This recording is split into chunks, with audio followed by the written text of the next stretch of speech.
Hello, I'm Alex, and you're watching The Palm Off, a show that believes that Russell Brand is a tit for telling people not to vote, when actually there couldn't be more reason to. This special episode is going to tell you why it's important to, and hopefully help you towards your vote. I'm not going to give you any of their bullshit. I'm just going to give you the basics on each party as I see it. I'm not going to suggest here that my efforts are going to be totally impartial. You know me, can't keep my mouth shut. So do take what I say with a big pinch of salt. Okay, so why is it actually worth voting? How about all the things that matter in your day-to-day life, like tuition fees? The Conservative government has trebled them. Why? Because it's easy to take money from students. Well, they have no voice. They never vote. Been to hospital lately? Was it a good experience? Were you or your family seen too quickly? And whilst you were there, were there enough nurses to keep you well looked after? How about your GP? Have you been able to get a quick appointment to see your doctor?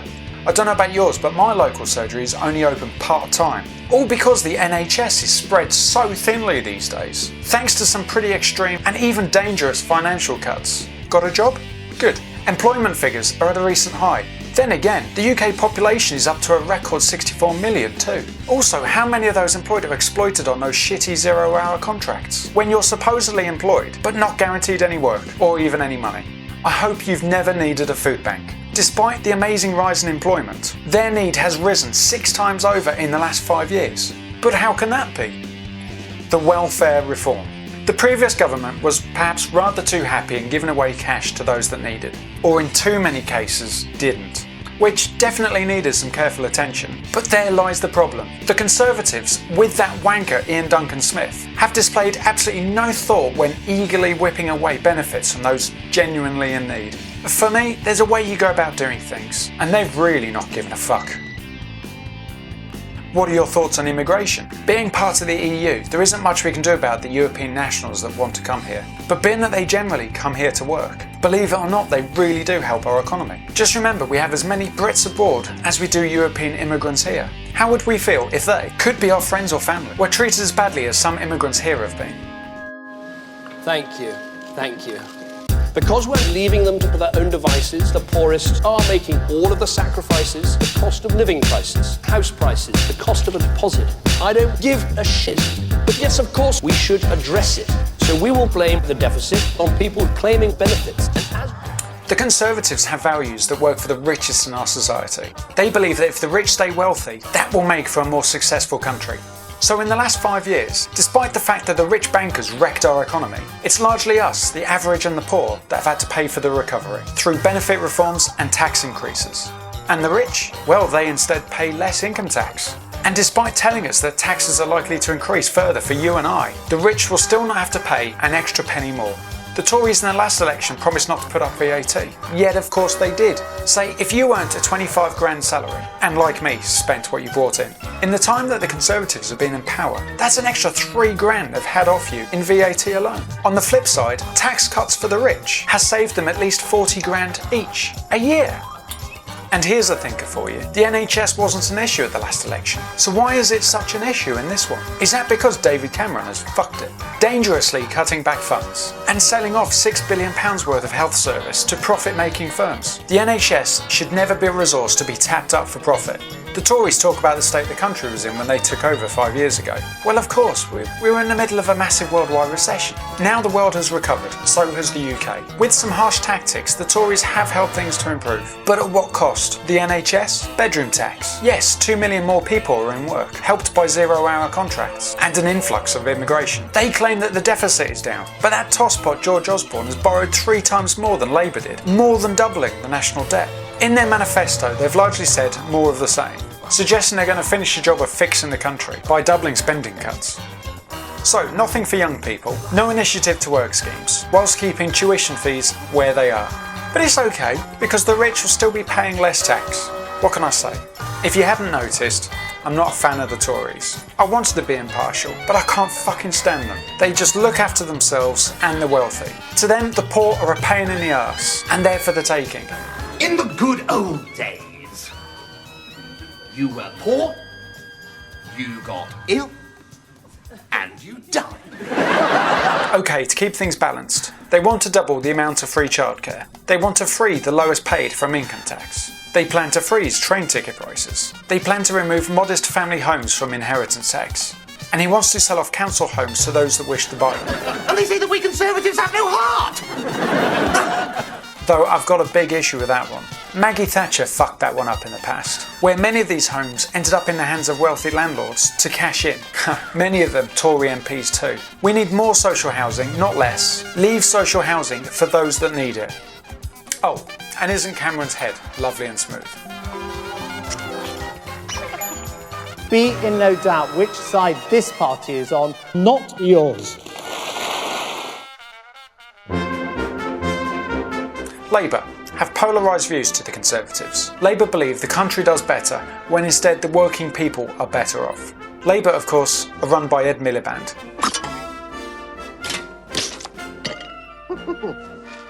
It's natural for the opposing party to be offering what sounds like a sweeter deal. They're hardly going to say they're offering the same as the current government. They want to look after workers by raising the minimum wage, encourage more apprenticeships for younger people not yet in work, and abolish those piss-take zero-hour contracts. They believe the students are paying the price for the debt and say they will lower tuition fees. They want to make home buying easier by building more homes, make the lettings market fair, as well as freezing ever-increasing energy prices, put income tax back up again for the rich, as well as further adding a mansion tax, taxing homes worth over £2 million. To me, on the surface, doesn't sound like a bad idea. Anything to tax the rich further. But unfortunately, what about the elderly, who just so happen to have a family home that's increased to such a value, and can't afford the further added taxes? They could be forced to sell up. I'd hope it's somehow means tested, hopefully not adding tax quite as easily as the Tories rob benefits from the disabled. That said, they want to scrap the bedroom tax. They want to restore the NHS by giving it more funds. And if I've not already said it, tax the rich some more. Well, that went as well as could be expected, didn't it?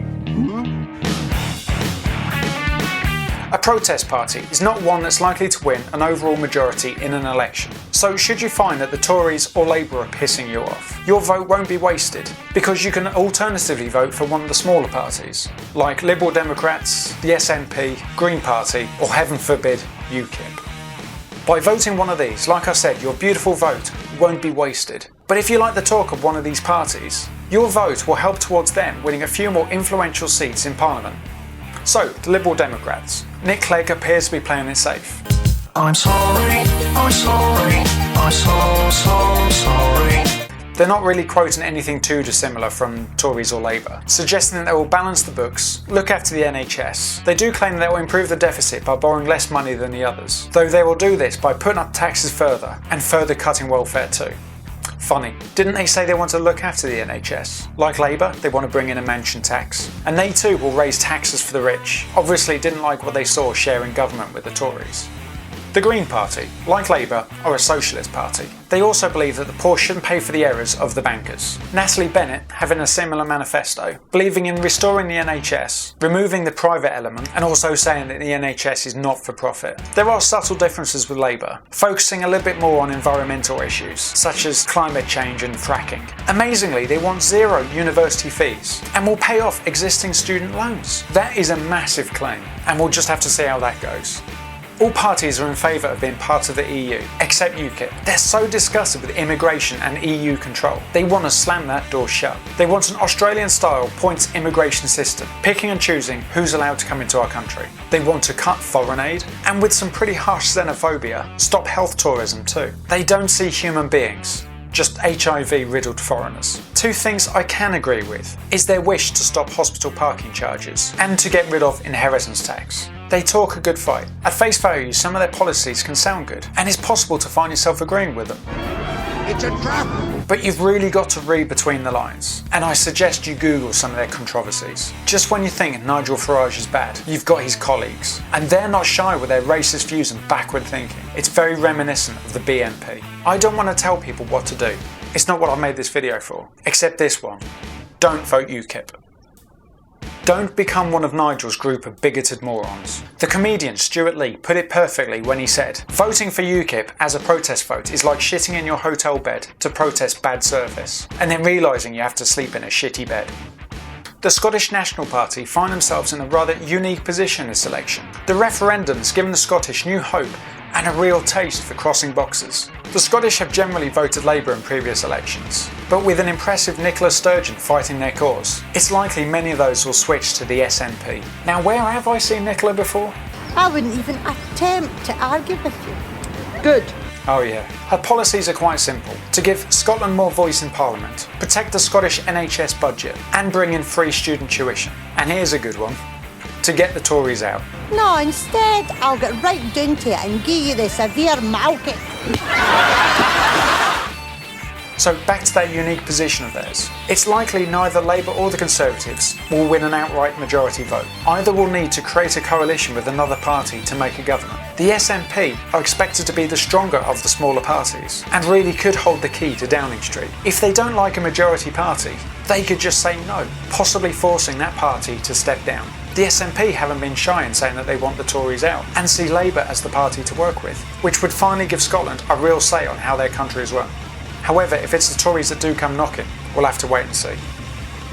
There is a wild card in this election. I give you the reality party. I'm joined by former Happy Monday star Bez, that it will lead to cheaper fuel for ordinary people. What's wrong with that? Well, at the end of the day, that is a slight lie, because there is alternatives out there with green energies, and what was the question again? So there you go. I hope I've given you real food for thought and reason why it really is important to vote. Whether it's to choose the government you want or simply get a protest vote in there for one of the smaller parties who just make sense. Believe it or not, you can make a difference. As I said at the beginning of this video, take what I say with a big pinch of salt, because it's certainly not for me to tell you who to vote for. And whilst I've tried to keep my information accurate, I can't make any guarantees. And I'm hardly Jeremy Paxman. Though I will give you a little tip. If you're an undecided, floating voter and don't want to waste your vote, have a think about which parties can make a difference and avoid voting for those who have their hands tied. Any thoughts or questions, write a little comment below. I'll see what I can do for you. For me, the current government doesn't work, and I will be voting on May the 7th. Thanks for watching, and certainly don't vote UKIP.